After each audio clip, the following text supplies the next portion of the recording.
सभी का ocean of biology में। हम पढ़ रहे थे जेनेटिक मटेरियल की खोजबीन में किन किन साइंटिस्ट का क्या क्या योगदान रहा और उन्होंने क्या एक्सपेरिमेंट्स परफॉर्म किए।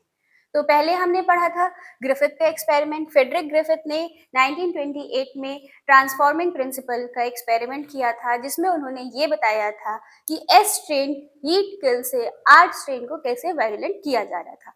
तो उनके एक्सपेरिमेंट से ये पता चला कि कुछ ना कुछ ऐसा मटेरियल है जो ट्रांसफर हो रहा था S strain heat kill bacteria से आर स्ट्रेन में, जो आर स्ट्रेन को वायलेंट बना रहा था, लेकिन वो क्या मटेरियल था नहीं पता था। फिर उसके बाद Oswald Avery, Colin MacLeod and Maclyn McCarty, इन तीनों साइंटिस्ट ने एक्सपेरिमेंट परफॉर्म किया 1933 से 1944 में। तो इन दोनों ने क्या बताया कि वो जो कुछ ना कुछ मटेरियल था वो क्या था, यानी कि biochemical nature of that material in तीनों साइंटिस्ट ने बताया। बट कई सारे साइंटिस्ट थे जो इनके एक्सपेरिमेंट से सेटिस्फाइड नहीं थे। तो आज हम पढ़ेंगे हार्सी एंड चेस का एक्सपेरिमेंट। उन्होंने बताया कि डीएनए जेनेटिक मटेरियल है कैसे। इनका पूरा नाम है एल्फ्रेड हार्सी एंड मार्था चेस। इन्होंने एक्सपेरिमेंट कब परफॉर्म किया? 1952 में। और इनके एक्सपेरिमेंट के थ्रू ये पता चला कि डीएनए जेनेटिक मटेरियल है। तो कैसे, आइए देखते हैं। तो बेटा इन्होंने क्या किया, बैक्टीरियोफेज नाम का एक वायरस लिया।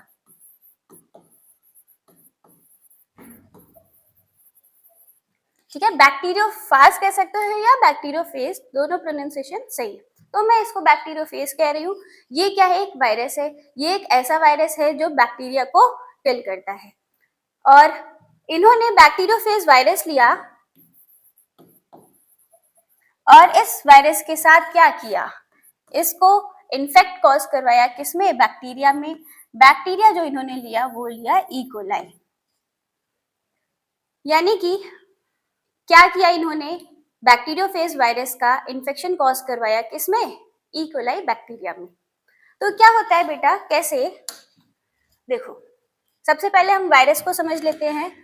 ये जो बैक्टीरियोफेज वायरस है इसमें क्या है, ये इस पे प्रोटीन है, प्रोटीन की कवरिंग होती है और जेनेटिक मटेरियल प्रेजेंट है।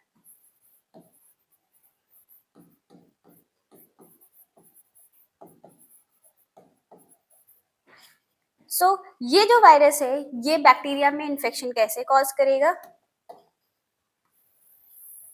ये इकोलाई बैक्टीरिया बना दिया मैंने। ये जब यहाँ आएगा बैक्टीरिया के पास तो क्या करेगा, अपना जेनेटिक मटेरियल ट्रांसफर कर देगा। बैक्टीरिया के पास जो उसका खुद का जेनेटिक मटेरियल है, उसके खुद के जेनेटिक मटेरियल से जा करके वायरस का बैक्टीरिया क्या करेगा, इनकॉर्पोरेट हो जाएगा, बाइंड कर जाएगा। फिर ये क्या करेगा, रेप्लिकेशन करके अपने जैसे ही कुछ डीएनए बनाएगा। सॉरी, डीएनए तो नहीं कह सकते, अभी हम सर्च में है डीएनए के। तो क्या करेगा, अपने जैसे ही मटेरियल बनाएगा, जेनेटिक मटेरियल बनाएगा और अपनी कॉपीज को बढ़ा लेगा। ठीक है, जैसे ही ये लेयर बर्स्ट करेगी, वायरस क्या करेंगे, बाहर आ जाएंगे। ठीक है, फिर इसने अपनी प्रोटीन कोड बना ली और नंबर्स जो थे ये देखो कितने सारे बढ़ गए हैं इस बैक्टीरियोफेज वायरस के। अब ये और बाकी बैक्टीरिया के पास जाएंगे, उनको इन्फेक्शन कॉज करेंगे जाकर के। तो इसी को बेटा क्या कहेंगे, ट्रांसडक्शन। Transduction principal. तो जिस तरीके से ये बैक्टीरियोफेज इन्फेक्शन कॉज कर रहा है और हार्शी एंड चेस के एक्सपेरिमेंट को, इसीलिए हमने क्या कहा, ट्रांसडक्शन प्रिंसिपल। तो इसी मेथड को यूज किया उन्होंने। तो मैं बता रही हूँ कैसे उन्होंने एक्सपेरिमेंट परफॉर्म किया। ठीक है, तो देखो क्या किया हार्शी एंड चेस ने, उन्होंने 3 स्टेप्स में एक्सपेरिमेंट को किया। पहले तो उन्होंने 2 सेटअप लगाए, 2 कल्चर प्लेट ली। ठीक है, 2 कल्चर प्लेट में उन्होंने बैक्टीरियोफेज नाम का वायरस ग्रो करवाया। अब इस कल्चर प्लेट में क्या किया, सल्फर रेडियो एक्टिव एलिमेंट्स लिए, और दूसरी कल्चर प्लेट में इन्होंने फॉस्फोरस रेडियो एक्टिव एलिमेंट्स लिए। एक में सल्फर और एक में फॉस्फोरस रेडियो एक्टिव एलिमेंट्स लिए। अब जब इन कल्चर प्लेट्स में वायरस ग्रो करेगा, बैक्टीरियोफेज नाम का जब वायरस ग्रो करेगा, तो उसके अंदर क्या होगा, इन रेडियो एक्टिव्स का इनकॉर्पोरेशन हो जाएगा। अब देखते हैं कि कैसे कैसे इनकॉर्पोरेशन हो रहा है। इन्होंने जो एक्सपेरिमेंट परफॉर्म किए, सबसे पहले इन्फेक्शन कॉज करवाया, ठीक है। तो जब यहाँ पे बैक्टीरियोफेज नाम के वायरस को ग्रो करवा दिया, देन उसके बाद क्या करेंगे, इन्फेक्शन कॉज करवाएंगे, वो भी किसमें, बैक्टीरिया में। बैक्टीरिया कौन सा था, ई कोलाई बैक्टीरिया था।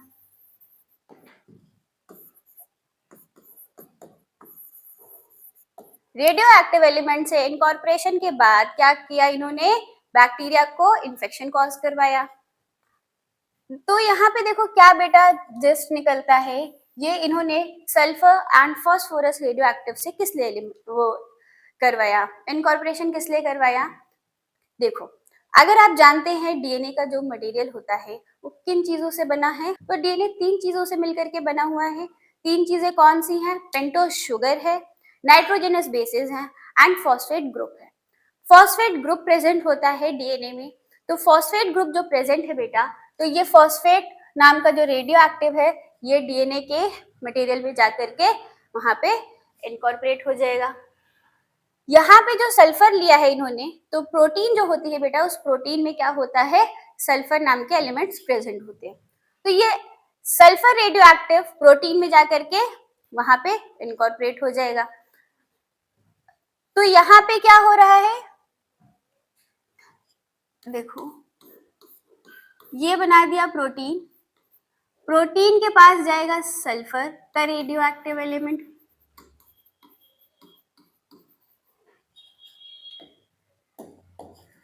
जेनेटिक मटेरियल जो है यहाँ पे फॉस्फोरस रेडियो एक्टिव एलिमेंट जाएगा। बट कौन as a genetic material role play कर रहा है, उसी को प्रूव करना है, ठीक है।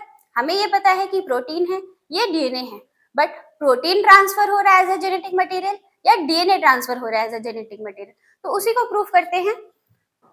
जब ई कोलाई बैक्टीरिया में सल्फर रेडियो एक्टिव एलिमेंट से ट्रीट करवाया, फिर उसके बाद उसमें क्या किया, ब्लेंडिंग करवाई।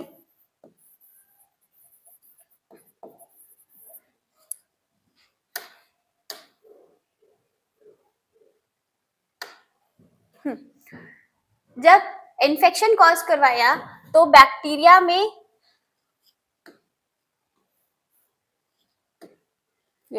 बैक्टीरिया में वायरस का इन्फेक्शन हुआ और वायरस ने क्या किया, अपना जेनेटिक मटेरियल ट्रांसफर किया इसमें।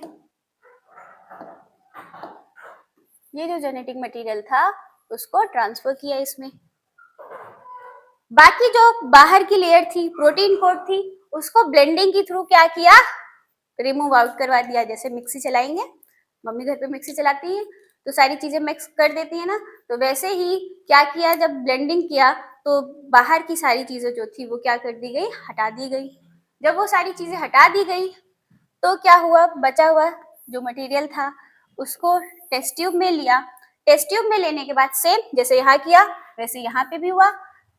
फॉस्फोरस रेडियो एक्टिव वाला जो बैक्टीरियोफेज था उसको इन्फेक्शन कॉज करवाया, उसने अपना जेनेटिक मटेरियल ट्रांसफर किया इस ई कोलाई बैक्टीरिया में।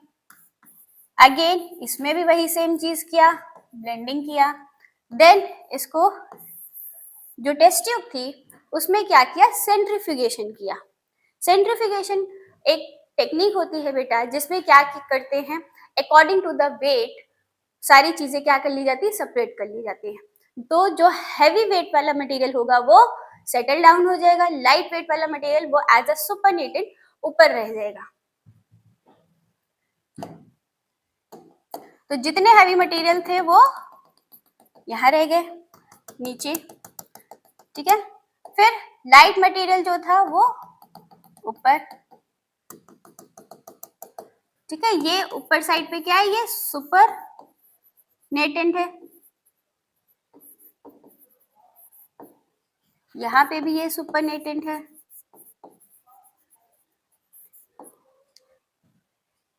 ऊपर साइड पे देखो क्या देखने के लिए मिला इन्हें, सल्फर रेडियो एक्टिव वाले जब वायरस से बैक्टीरिया को ट्रीट करवाया तो यहाँ पे सुपरनेटेंट में रेडियो एक्टिव एलिमेंट्स मिल रहे थे, ठीक है। तो यहाँ पे सल्फर रेडियो एक्टिव मिल रहा था, ठीक है। इस साइड पे क्या मिल रहा था बेटा, यहाँ पे फास्फोरस रेडियो एक्टिव मिल रहा था,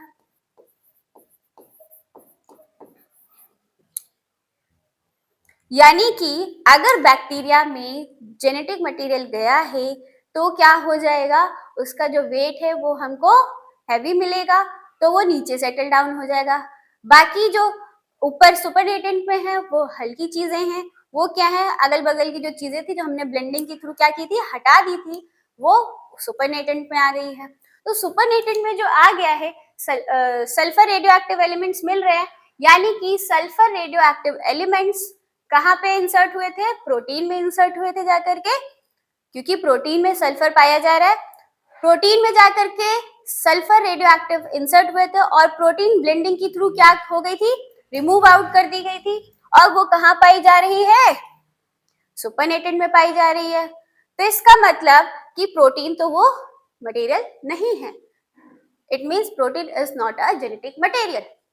यहाँ पे क्या देखने के लिए मिल रहा है, फास्फोरस हमको नीचे सेटल डाउन दिख रहा है, सुपरनेटेंट में किसी भी तरीके का रेडियो एक्टिव एलिमेंट नहीं है। जब फास्फोरस में जब हमको ये फास्फोरस रेडियो एक्टिव एलिमेंट मिल रहा है नीचे साइड पे एज अ हैवी मटेरियल, तो यहाँ पे इसका मतलब ये हुआ कि ये फास्फोरस इंसर्ट हुआ था बैक्टीरिया के अंदर और इसने जाकर के इन्फेक्शन कॉज किया था ई कोलाई बैक्टीरिया को। तो इससे ये पता चला कि DNA is a genetic material, ठीक है। सो मैं एक बार समराइज कर देती हूँ। हर्शी एंड चेज ने क्या किया, बैक्टीरियोफेज नाम का वायरस लिया और उस बैक्टीरियोफेज को क्या किया, ई कोलाई बैक्टीरिया में इन्फेक्शन कॉज करवाया। तो उन्होंने दो अलग अलग सेटअप्स लगाए, एक सेटअप में उन्होंने क्या किया, सल्फर रेडियो एक्टिव एलिमेंट्स लिए, एक सेटअप में उन्होंने फास्फोरस रेडियो एक्टिव एलिमेंट लिया। जब बैक्टीरियोफेज नाम के वायरस को उन्होंने क्या किया, उन कल्चर प्लेट में ग्रो करवाया, एक कल्चर प्लेट में सल्फर रेडियो एक्टिव था, दूसरी कल्चर प्लेट में फास्फोरस रेडियो एक्टिव था। सल्फर वाला जो रेडियो एक्टिव होता है बेटा, वो क्या करेगा, जाकर के प्रोटीन में जाकर के इंसर्ट हो जाएगा, प्रोटीन में सल्फर पाया जा रहा है, वहां पे सल्फर रेडियो एक्टिव एलिमेंट मिलेगा। फास्फोरस कहाँ मिलेगा, जाकर के डीएनए में मिलेगा, जाकर के डीएनए में जाकर के वो इंसर्ट हो जाएगा। तो phosphorus radio active element DNA में जाकर के वहां पे इंसर्ट हो जाएगा। अब यहां से ये देखना है कि प्रोटीन और डीएनए कौन जेनेटिक मटेरियल है। तो जब इन्फेक्शन कॉज करवाया ई कोलाई बैक्टीरिया से, तो हमें ये देखने के लिए मिला कि प्रोटीन इन अ सुपरनेटेंट में मिल रहा है, यानी कि वो बैक्टीरिया के अंदर नहीं गया था, वो सुपरनेटेंट में ही पाया जा रहा है। बट फास्फोरस जो है वो बैक्टीरिया को इन्फेक्शन कॉज करवाया।